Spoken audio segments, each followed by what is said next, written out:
আমার প্রথম ব্লগ দেখে এত ভালো লেগেছে যে স্বয়ং মুখ্যমন্ত্রী চলে এসেছে আমার সাথে দেখা করার জন্য। বাহ বাহ বাহ বাহ। বলেন কি?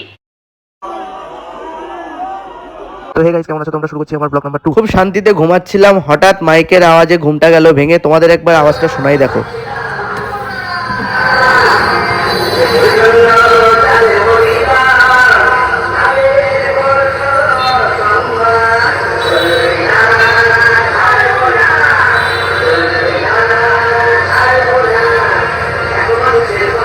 আসলে আজকে আমাদের এখানে মুখ্যমন্ত্রী মমতা বন্দ্যোপাধ্যায় আসবে, তারই আয়োজন চলছে। আর এই এত আওয়াজে আজকে পাগল হয়ে যাবো গাইজ। আমি সেই কষ্ট মনে রেখে নিচে নেমে গেলাম। নিচে গিয়ে ব্রাশ নিলাম, কোলগেট নিলাম। কোলগেটটা নিয়ে দাঁত মাজতে মাজতে একটু আশেপাশের সিকিউরিটি সবাই পাহারা দিচ্ছিল সেগুলো দেখছিলাম। আর রাস্তাটা দেখো একবার, পুরো ফাঁকা, রাস্তা ক্লিয়ার করছে। মুখ টুক ধুয়ে আমি বসে গেলাম খেতে। আর খেতে বসলেই মা আমাকে দিয়েছিল প্রায় দিনের ব্রেকফাস্ট, ডিম দিয়ে, পেঁয়াজ দিয়ে, লঙ্কা দিয়ে ভাজা। আমার কিন্তু বেশ ভালোই লাগে। আমি তারপরে সেটা খেয়ে নিলাম।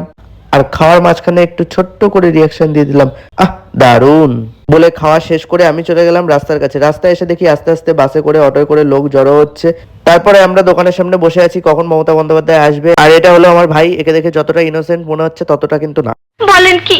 প্রায় 2টো বেজে গেছে, মুখ্যমন্ত্রী আসার সময় হয়ে গেছে। রাস্তায় ধীরে ধীরে লোক বাড়ছে, আর সাথে বাড়ছে পুলিশ ও সিকিউরিটি। এটা হচ্ছে আমার বাড়ির ছাদ, আর আশেপাশে সব বাড়ির ছাদ থেকেই পুলিশের কড়া নজরদারি চলছিল। আর এই যে ঢুকে গেছে মমতা বন্দ্যোপাধ্যায়ের গাড়ি।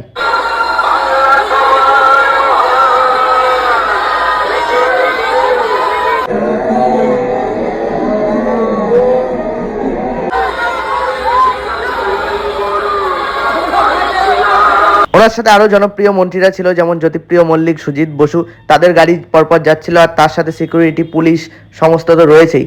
এরপর ওনার গাড়ি বেরিয়ে যাওয়ার পরে লোকের ক্রাউডটা দেখো, সবাই ছুটে আসছে মমতা মমতা মমতা। আমি ওখানে আর না দাঁড়িয়ে স্নান করে খেতে বসে গেলাম। মা খেতে দিল। তারপর দেখো বাবা মার জন্য সুন্দর কতগুলো ফুল নিয়ে এসছে। তোমরা যদি এই ফুলের নাম জেনে থাকো তাহলে প্লিজ কমেন্টে জানিও। এরপর দোকানের কাজে ব্যস্ত থাকায় ডাইরেক্ট দেখা হলো ডিনারে। আর ডিনারে ছিল বিরিয়ানি, 2 পিস আলু আর 1 পিস ইয়াব বড় চিকেন। এটা ছিল আমাদেরই দোকানের বিরিয়ানি। আর আমাদের দোকানের বিরিয়ানি তো আমি খারাপ বলতে পারি না, তাই দারুণ বললাম। সারাদিনের ধকলের পরে রাত্রেবেলা যখন সিঁড়ি দিয়ে উঠছি তখন আমার কাছে এটা মনে হচ্ছে স্বর্গের সিঁড়ি। আর তখন বাজে 1টা, তাই আমি বেশি লেট না করে ফ্রেশ হয়ে ঘুমিয়ে পড়লাম। দেখা হবে আবার কালকে। Bye bye.